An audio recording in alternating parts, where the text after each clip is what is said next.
नमस्कार। आपका अखबार के इस अंक में आपका स्वागत है। मैं हूं प्रदीप सिंह। किसी पेड़ को आपने सूखते हुए देखा है? एक लंबी प्रक्रिया होती है। एक दिन में ऐसा कभी आपने नहीं देखा होगा कि आज देखा पेड़ हरा भरा, कल सुबह उठकर देखा तो पेड़ मुरझाकर गिर गया। एक लंबी प्रक्रिया होती है। पहले पत्ते सूखना शुरू होते हैं, फिर टहनियाँ सूखती है, फिर तना सूखता है और सबसे आखिर में जड़ का नंबर आता है। तो जड़ का नंबर, पत्तियों से जड़ तक पहुँचते पहुँचते एक अरसा लगता है, एक समय लगता है। वो निर्भर करता है कि पेड़ कितना हरा भरा है, कितना स्वस्थ है, उस पर निर्भर करता है। और उसके अलावा मौसम पर भी निर्भर करता है कि मौसम कैसा है, और उस पेड़ की देखभाल कैसी हुई, इस पर भी निर्भर करता है। तो मैं कोई बॉटनी का लेक्चर नहीं दे रहा हूँ, कोई पर्यावरण विज्ञान पर कोई आपसे बातचीत नहीं करने जा रहा हूँ। मैं शुद्ध राजनीतिक बात कर रहा हूँ। मैं आम आदमी पार्टी की बात कर रहा हूँ। 12 साल पहले उसका जन्म हुआ था। अन्ना आंदोलन से उसकी शुरुआत हुई थी, इंडिया अगेंस्ट करप्शन से। करप्शन या कहें कि किसी आंदोलन से निकली हुई पार्टी कैसे मुरझाती है, मरती है, इसका उदाहरण अगर आपको देखना हो, ज्वलंत उदाहरण जीवंत बल्कि उदाहरण देखना हो तो असम चले जाइए, असम गण परिषद को देख लीजिए। जिस समय वो पार्टी आंदोलन से निकली थी और पहला चुनाव लड़ी थी 1977 में, तब उसमें जो मुख्यमंत्री बने प्रफुल्ल कुमार महंत, तो उसके अलावा जो मंत्री बने वो सब हॉस्टल में रहते थे, यूनिवर्सिटी के हॉस्टल में। हॉस्टल से आए थे शपथ लेने के लिए। आपको याद होगा अरविंद केजरीवाल कैसे आए थे शपथ लेने के लिए? मेट्रो से आए थे। और आज देखिए आम आदमी पार्टी कहाँ है। आज एक ऐसे चौराहे पर खड़ी है या एक ऐसे बंद गली के मुहाने पर खड़ी है जहाँ से आगे का कोई रास्ता नहीं है। अरविंद केजरीवाल पार्टी में हैं, आम आदमी पार्टी में हैं। अब अरविंद केजरीवाल पार्टी के लिए नहीं बचे हैं। उनकी जेल का उसकी समय अवधि कितनी होगी, कब निकलेंगे, किसी को नहीं मालूम। निकलेंगे भी कि नहीं निकलेंगे, नहीं मालूम है। निकट भविष्य की बात करें, अगर चुनाव की बात करें, तो मैं पहले से कह रहा हूं, अब भी कह रहा हूं कि लोकसभा चुनाव तो भूल जाइए, विधानसभा चुनाव तक भी वो जेल से नहीं निकल पाएंगे, जिस तरह का उनके खिलाफ केस है। ये बात जो है आम आदमी पार्टी ने बिना किसी घोषणा के स्वीकार कर लिया। एक बहुत बड़ा परिवर्तन किया है आम आदमी पार्टी ने, जिस पर बहुत ज़्यादा लोगों का ध्यान गया नहीं। आम आदमी पार्टी की जो स्टार कैंपेनर्स की लिस्ट है, उसके बारे में 2-3 वीडियो पहले मैंने जिक्र किया था कि किस तरह से सुनीता केजरीवाल को नंबर 2 पर रखा गया है और भगवंत सिंह मान को नंबर 3 पर कर दिया गया है। अब उसमें एक और परिवर्तन हुआ है। अरविंद केजरीवाल जो नंबर 1 पर थे, उनको नंबर 1 से हटा दिया गया है। Sunita Kejriwal number 1 star campaigner हो गई हैं आम आदमी पार्टी के लिए। तो आम आदमी पार्टी ने मान लिया है कि चुनाव की दृष्टि से अरविंद केजरीवाल उनके किसी काम के नहीं रहे, यानी वो उनके लिए उपयोगी नहीं है। अब अगर कोई उपयोगी हो सकता है तो उनकी पत्नी सुनीता केजरीवाल हो सकती है। वही कैंपेन करेंगी दिल्ली में भी, पंजाब में भी और दूसरे राज्यों में भी। अभी रांची की जो सभा हुई थी, जो रैली हुई थी इंडिया अलायंस की, उसमें वो गई थी और बोल कर आई। तो अब पार्टी का कब्जा सुनीता केजरीवाल के हाथ में आ गया है। ये औपचारिक रूप से इसका एक तरह से ऐलान हो गया है। और अरविंद केजरीवाल का जो दावा था कि वो जेल से सरकार चलाएंगे, उस दावे की कलई जो है वो भी खुल गई है मेयर चुनाव के मामले को लेकर। दिल्ली में मेयर और डिप्टी मेयर का चुनाव होना है। उसके लिए चुनाव अधिकारी की नियुक्ति होनी है। चुनाव अधिकारी की नियुक्ति मुख्यमंत्री के दस्तखत के बिना नहीं हो सकते। उस आदेश पर मुख्यमंत्री का दस्तखत चाहिए। वो मुख्यमंत्री का दस्तखत नहीं है उस आदेश पर, इसलिए एलजी ने उस आदेश को मानने से मना कर दिया। तो मेयर और डिप्टी मेयर का चुनाव टल गया है। अब आप इससे अंदाज़ा लगा लीजिए कि अरविंद केजरीवाल जेल से सरकार नहीं चला रहे हैं, नहीं चला सकते। मैं पहले से कह रहा था कि नहीं चला पाएंगे। ऐसी कोई व्यवस्था नहीं है। भले ही संविधान इस मामले में चुप हो कि जेल जाने के बाद कोई मुख्यमंत्री या मंत्री अपने पद पर बना रह सकता है या नहीं, लेकिन इस मामले में भी संविधान कुछ नहीं बोलता कि वो जेल से सरकार चला सकते हैं। ऐसा कहीं संविधान में नहीं लिखा है। और जेल का जो मैनुअल है वो इसकी इजाज़त नहीं देता। तो अरविंद केजरीवाल सरकार के काम के नहीं रह गए, दिल्ली सरकार के, और अरविंद केजरीवाल अपनी पार्टी के काम के नहीं रह गए। तो अब दोनों जगह से अरविंद केजरीवाल की भूमिका जो है लगातार घटती जा रही, सिकुड़ती जा रही है। पार्टी ने तमाम उपाय करके देख लिए कि अरविंद केजरीवाल के नाम पर सहानुभूति जुटे। पहले उनको सम्मन भेजे जाने के मामले पर सहानुभूति जुटाने की कोशिश हुई कि ये उनको परेशान करने की कोशिश हो रही है। फिर उनकी गिरफ्तारी हुई तो गिरफ्तारी को लेकर कि ये गैरकानूनी है, वो भी हाईकोर्ट ने कहा कि पूरी तरह से कानूनी है और संविधान सम्मत है। तो वो भी मामला चला गया। अब उसके बाद उनके इंसुलिन का मामला उठाया गया बहुत ज़ोर शोर से। ये भी तथ्य सामने आ गया कि वो कई महीने से इंसुलिन खुद ही नहीं ले रहे थे अपने निजी डॉक्टर की सलाह पर।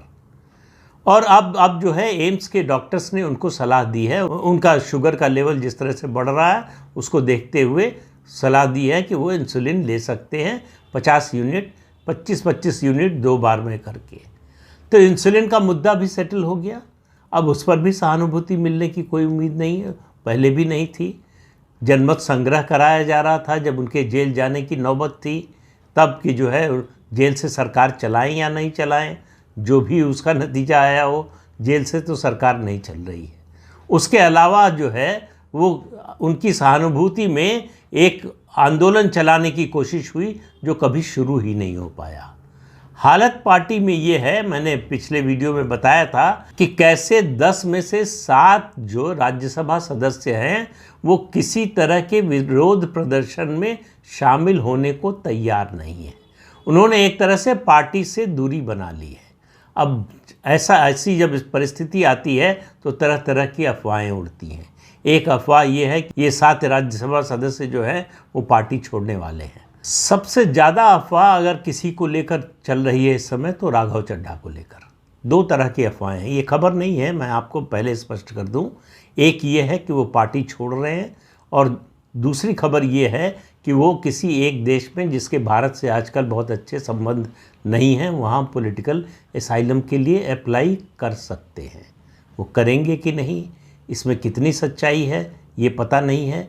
लेकिन अरविंद केजरीवाल की गिरफ्तारी के बाद से लंदन में हैं राघव चड्ढा और लौटकर दिल्ली नहीं आए हैं।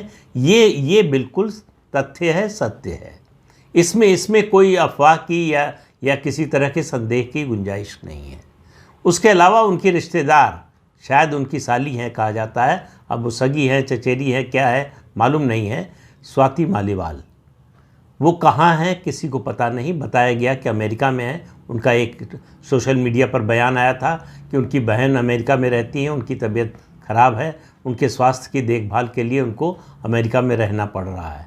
उसके अलावा बाकी सदस्यों के बारे में मैंने बताया था कि किस तरह से एक एक करके सबने किसी भी विरोध प्रदर्शन में शामिल होने से मना कर दिया।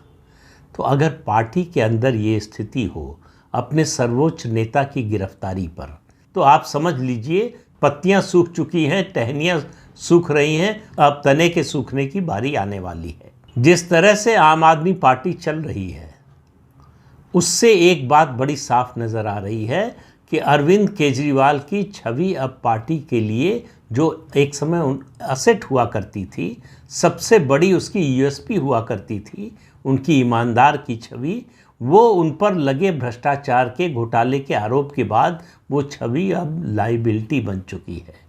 अरविंद केजरीवाल के नाम पर कोई सिंपैथी नहीं है और अरविंद केजरीवाल के नाम पर कोई वोट मिलेगा इसकी आशंका दिन पर दिन घटती जा रही है। हालांकि इसका कोई जो है टेस्ट नहीं हुआ है, प्रमाणित तौर पर ये बात नहीं कही जा सकती कि अरविंद केजरीवाल के नाम पर वोट नहीं मिलेगा। लेकिन अरविंद केजरीवाल के नाम पर दिल्ली के लोगों में, ख़ास तौर से बात कर रहा हूँ, पंजाब का मालूम नहीं, दिल्ली के लोगों में कोई उत्साह हो ऐसा नज़र नहीं आ रहा। पंजाब में भगवंत सिंह मान को लेकर ज़रूर उनकी लोकप्रियता बनी हुई है, लेकिन इस लोकसभा चुनाव में आम आदमी पार्टी की स्थिति जो है पहले से खराब हुई है। जिस तरह का उसको विधानसभा में समर्थन मिला था, जितना बड़ा बहुमत मिला था, उसके अनुपात में लोकसभा में उसको सफलता मिलने की उम्मीद कम नज़र आ रही है। ये अलग बात है कि कांग्रेस पार्टी जितनी तेज़ी से पंजाब में गिर रही है और अकाली दल गिर चुकी है, उसमें जो वर्तमान परिस्थिति में जो स्वरूप नज़र आ रहा है चुनावी लड़ाई का, उसमें ऐसा लग रहा है कि भारतीय जनता पार्टी और आम आदमी पार्टी हो सकता है मुख्य प्रतिद्वंदी के रूप में पंजाब में उभरे। अभी उसके बारे में कुछ कहना जल्दबाजी होगी, क्योंकि पंजाब में लोकसभा चुनाव आखिरी चरण में है, यानी 7वें चरण में 1 जून को मतदान होना है, तो समय अभी काफ़ी बाकी है। वहाँ जब कैंपेन शुरू होगी, कैंपेन जब वहाँ उठेगा, तब एक अंदाज़ा लगेगा कि किसके पक्ष में हैं लोग, किसके साथ हैं लोग, किसके साथ नहीं हैं, किसका साथ पकड़ रहे हैं नया, किसका साथ छोड़ रहे हैं। ये सब अंदाज़ा जो है एक बार जब कैंपेन तेज़ी पकड़ेगा, चुनाव अभियान तेज़ी पकड़ेगा, तब समझ में आएगा। लेकिन आम आदमी पार्टी को लेकर निराशा जो है पार्टी के कैडर में दिन पर दिन बढ़ती जा रही है। अरविंद केजरीवाल के बारे में अब कोई शंका की गुंजाइश नहीं रह गई कि वो चुनाव तक जेल से बाहर आएंगे। कुछ लोगों को उम्मीद है कि शायद वो विधानसभा चुनाव से पहले आ जाएं, लेकिन जो उनके खिलाफ केस है, जितना मजबूत केस है, उसमें उसकी भी उम्मीद नज़र नहीं आती है। तो इसलिए अरविंद केजरीवाल अब आम आदमी पार्टी के लिए चुनावी दृष्टि से कम से कम कह सकते हैं कि किसी काम के नहीं रहे। न उनके नाम पर सिंपैथी जो है, सहानुभूति उपजी, न उनके नाम पर लोगों में आक्रोश पैदा हुआ, न उनकी गिरफ्तारी को लेकर कोई विरोध प्रदर्शन इतना बड़ा हुआ जिससे अंदाज़ा लगाया जा सके कि लोग उनकी गिरफ्तारी से नाराज़ हैं, नाखुश हैं। और जिस तरह का रवैया आम आदमी पार्टी के नेता अपना रहे हैं, जिन लोगों का सीधा ताल्लुक है, जिनको अपना राजनीतिक भविष्य दिखता है, जिन नेताओं को आम आदमी पार्टी में, उनकी बात छोड़ दीजिए, उनके अलावा जो लोग हैं उनकी रुचि धीरे धीरे पार्टी अफेयर्स में कम होती जा रही है। और जब राज्यसभा के सदस्य जो सीधे अरविंद केजरीवाल की कृपा पात्र के रूप में जो है राज्यसभा में पहुंचे हैं, वो जब नाता तोड़ने के मूड में नज़र आ रहे हों, तो ये समझ लेना चाहिए कि हवा का रुख बदल रहा है। कब तक पूरी तरह बदल जाएगा कहना मुश्किल है, लेकिन अरविंद केजरीवाल के लिए और आम आदमी पार्टी के लिए मुश्किलें बढ़ती जा रही हैं। अरविंद केजरीवाल और आम आदमी पार्टी का भविष्य मुझे असम की असम गण परिषद जो पार्टी है उसी की तरह नज़र आ रही है। असम गण परिषद का जो हश्र हुआ, वो भी आंदोलन से निकली हुई पार्टी जिस तरह से भ्रष्टाचार और दूसरे आरोपों में घिरती गई, उसकी लोकप्रियता कम होती गई, लोगों में उसके प्रति आकर्षण कम होता गया और धीरे धीरे पार्टी जो है हाशिए पर चली गई। उसी दिशा में आम आदमी पार्टी बढ़ रही है। वहाँ तक पहुँचने में कितना समय लगेगा ये बताना आज बड़ा मुश्किल है, लेकिन इतना तय है कि उसका रास्ता वही नज़र आ रहा है। उसमें किसी परिवर्तन की कोई जो है संभावना दूर दूर तक दिखाई नहीं दे रही है। तो आम आदमी पार्टी के लिए अरविंद केजरीवाल कम से कम इस चुनाव की दृष्टि से डिस्पेंसिबल नज़र आ रहे हैं। क्या उसके बाद भी वो डिस्पेंसिबल होंगे?